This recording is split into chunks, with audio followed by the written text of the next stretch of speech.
But here's the guy who may have been lying to us all along. And as you can tell, he's got some ghost shells, and they actually do have, you know, a decent amount of light. However, the problem is that we are limited to these 4 right here. These last 2 we can't even pick up until we pick up another 2 levels, which is a bit of a pain in the ass. There's not much of a difference, honestly, between this and our regular ghosts, except that this is a palette swap. There are a couple of different ghosts that are out there right now. One I've gotten from the Crucible, which is the blue spine shell, which of course has nice little sharp points on it, which it's a different aesthetic feel to it, and I personally like it. It's not overpowering or anything like that. Next up, we are going to run over to the shipwright,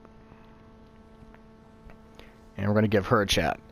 Now, there's also a difference that was done with the factions. Now you're not going to be able to wear a class item and pick up experience for that. They've changed it around. You're not going to get, you know, any type of thing for wearing a class item. It doesn't do anything. It's just an aesthetic now, which I think is actually quite brilliant. Now once you pledge to a faction, you are stuck with that faction for 1 week. After a week, you can change over and go to a different one.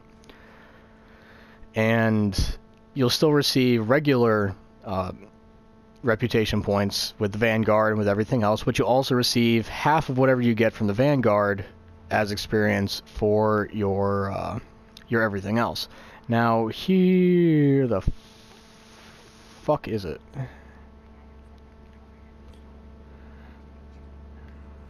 Give me 1 second. At any rate, we got this shit up here. We've got our vehicles, so you can see every vehicle. This is literally every speeder that is in the game. If you already have one, you can only hold one at a time, which I think is pretty fucking good. It'll stop you from getting fucking 1,000 of these pieces of shit from killing Atheon. And then these are just the standard speeders. This is the first one, obtained from the Warmind mission, purchased from Amanda Holiday. I don't know who that is. That's probably the bitch that has the fucking ship. But these are all upgrades. These are the random shit that you can use. You buy fucking the upgrade thing from Xur, and it'll turn it to this, and then to this, and blah blah blah blah blah, suckering succotash. So we're gonna move from that over here, and there's a couple of cool things in here that I really feel need to be discussed, and that is the new raid ship, just for the simple reason that it is a sexy fucking ship. And here it is. It's right here. The Agonarch Carve. This is from beating the Oryx raid in hard mode. And look at this sexy fucking ship right here. This is a badass ship in my personal opinion. This is a lot better than the reskins that are obvious, which are all right here. You can see every single one of these things, that these are all reskins. And then this is the first raid ship that's actually a given. You know, this is a given that this is a real ship that went ahead and they made it to be, you know, specific. It's raid specific. And I find that really, really cool to do, because the only other thing you got is the Hildian Seeker and the Cirrus Gallant, and they're the exact same ship, they're just a palette swap.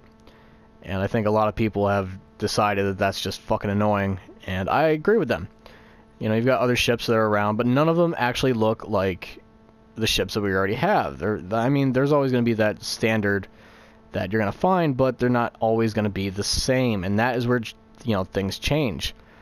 Now there's a ship for going flawless in Trials of Osiris, and it's the exact same thing as the other ship, the one that's right next to it, the Drought of Nectar.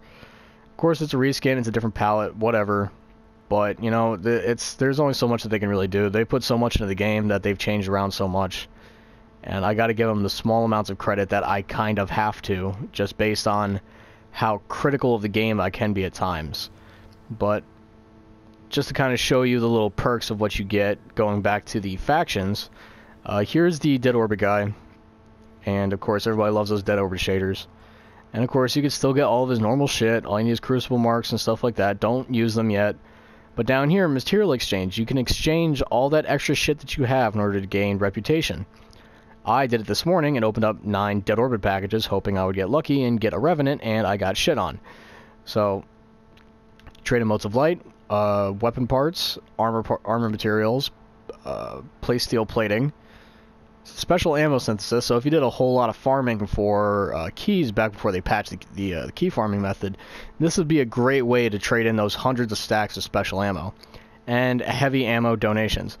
The ammo pack donations only count for 25 reputation. The armors count for 100, or as you were, they count for 50. And then these two count for, actually no, these three count for 50. My apologies. And motes of light count for 100. I actually spent 900 and some odd motes of light getting this up to level 11. So that is pretty much everything has changed. I've gone all over the tower. This is just for the 2.0 update, of course. This is not for the full-time release of the Taken King. So there's still stuff that is not out there yet, and that is the particular thing that I think people need to realize, is that, you know, it's not the full game out there yet. They haven't released the full expansion. But we'll go ahead and we'll look at the internal interface a little bit. Of course, you could tell things work a little bit differently. You've got your light level up here. And your light level is what determines your damage. It's no longer just your standard level. You could be a level 40 and get owned by a fucking level 18 mission and just get fucking eradicated because you're not dealing the right amount of damage. Everything is counted in your light level. Your armor, your weapons, your ghost, and your class item. Now the thing with the class item is that you're going to have to worry about getting a drop to increase the overall defense. I actually got this out of a class mission, which is 160 defense, which is higher than every other fucking thing I have here, which was endgame content. Bungie. Just saying. Then you got down here, you got your ships, you got your emotes, which right now there is only 2 per class. 1 if you did not pre-order the Taken King Legendary Edition. Still got your emblems, they don't really count for much. Shaders, they don't really count for much. Speeder, ship, etc. That's that part. Now here's one of the major interface changes that I think was desperately needed. We're now able to hold up to 1, 2, 3, 4, 5, 6, come on, 7, 8. We can hold up to 16 bounties. That's a lot of fucking bounties.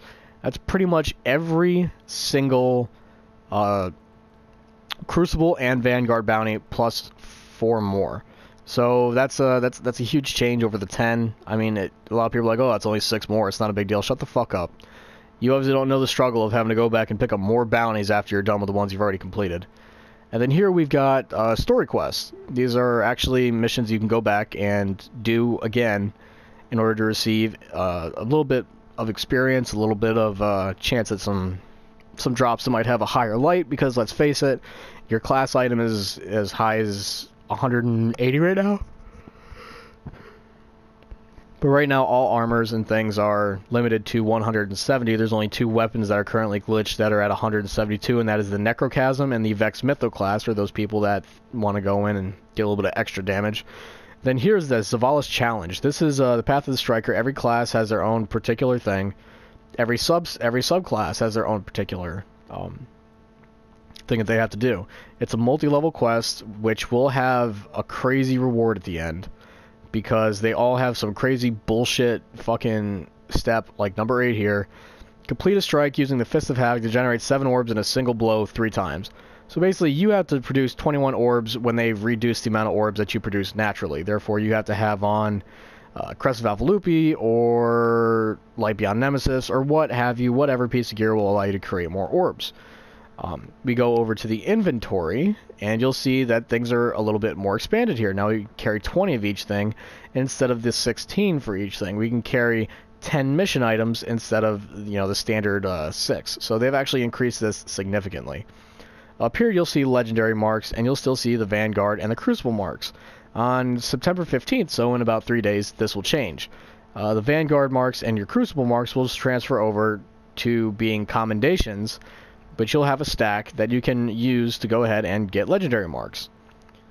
And I'm not sure what the stacks are, but if it's anything like some of the other updates, they're going to be stacks of 50. Now, since we're here, this is going to be the last thing, one of the last things we really go into. The vaults. The vaults are massive now. There is no excuse. There is no bitching about not being able to fit all your exotics into a vault. Because I can see here, I have almost all of my extras in this fucking vault. I got 4 of my Galahorns in here. I've got my Thunderlords, my Truth. Every exotic that I have is pretty much in here, except for the ones that I carry on my characters. Plus a couple legendaries. And I still have 48 spots left open. and they did it better. Now there is a drop-down menu for every single thing. So now you got 72 armor, 72 general, and 72 weapons. There is no need for anybody to bitch, moan, and complain about anything anymore. But of course, people will still be like, we need more vault space. Well, you need to shut the fuck up, because this is a lot of fucking vault space. Alright, next we're going to go ahead and we're going to stop by our good, great old buddy, the Gunsmith. A lot of people already know about most of these changes because they've watched either the live streams or they've read the patch notes, which I know nobody has read the fucking patch notes. But the Gunsmith now has a reputation meter. Basically, in order to increase your reputation, you have to test these guns. Some of them are not just guns you go out into a PvE mission and do. Some of them are PvP required. Name and point, right here, the Amalon Test FR1, this fusion rifle, you gotta get 10 kills in the Crucible with it. This, you can go out and get any precision kills anywhere with this. This particular rocket launcher, consider this a bit of a walkthrough, wink wink. You have to kill well, not hive, but majors in general with, so, and you get 6 rockets, so it's not that hard. Just get them down low enough and blast them with a single rocket, and that should take them out. The hockey test A, you can take this to any of your old farming spots and just pick off enemies, but they've got to be in rapid successions, and you got to get 10 rapid succession kills. So you got to use 20 rounds out of a 18 round total that you can have. So you may have to go and pick up another ammo pack. The Amalon Test long range sniper rifle 1 is a Crucible sniper rifle. This may be the most annoying one for people who don't like sniping or are not super skilled with sniping like I am. I'm more of a run and gun kind of person, not a long range person. So this is going to be the particular weapon that you're going to have to use.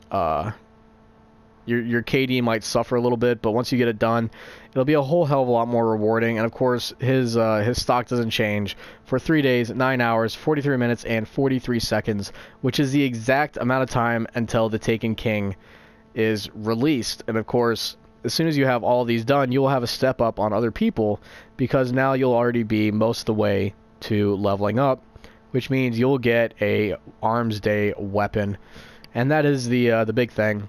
You'll get packages, apparently, from what I understand. And that's really all that there is. There's a couple of other changes. There's a shader and an emblem kiosk. They're over by the speaker. I ran right by them, but I'm running out of time on this video, so I'm just going to show you 2 more things.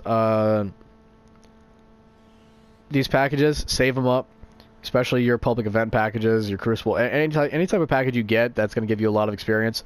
Go ahead and save these, because these are worth, I believe 5,000 a piece. So 15,000 experience right here. I think these are worth like 1,000, so that's 2,000 experience. So there's 17,000 experience. Plus one of these is going to give me a lot more. So it's going to give me an extra 50%, so it's going to take me up to about 28,000 experience. All year 1 quests will be abandoned. That was in the patch notes. So the previous video I put out about preparing for the Taken King still holds true. However, this is where the difference is. These are all year 2 bounties. These will not be dropped according to the patch notes as soon as the Taken King comes out. Any year 1 that you have will be dropped. So any of the 5,000 bounties, any of the oddly specific bounties, those will be canceled out, and you will not be able to complete those and hand those in. If you already have them, they will be auto-abandoned as soon as the Taken King is released. So please, please, please keep that in mind if you want to get a huge head start immediately. And I have asked quite a few different people through Twitter, and they've all told me that only year 1 bounties will be released, but it is suggested, in order to enhance the experience, quote unquote, to turn in all bounties that you have. Fuck that. I want to level up. I want to be level 40 and then go and do the story missions, because I'm a smart ass. Bud Guardians, that is all I got for you today. Hopefully I'll be able to come up with something else to put out before the Taken King comes out. Maybe I'll do a little bit of a review on some of the exotics that are coming out. But then again, that has been done 1,000 fucking times by every other YouTuber that's out there. So don't really hold your breath for me to be doing that. But at any rate, guys, that is all I got for you this time. This was Soul Eater LG, and I will see you next time. Peace.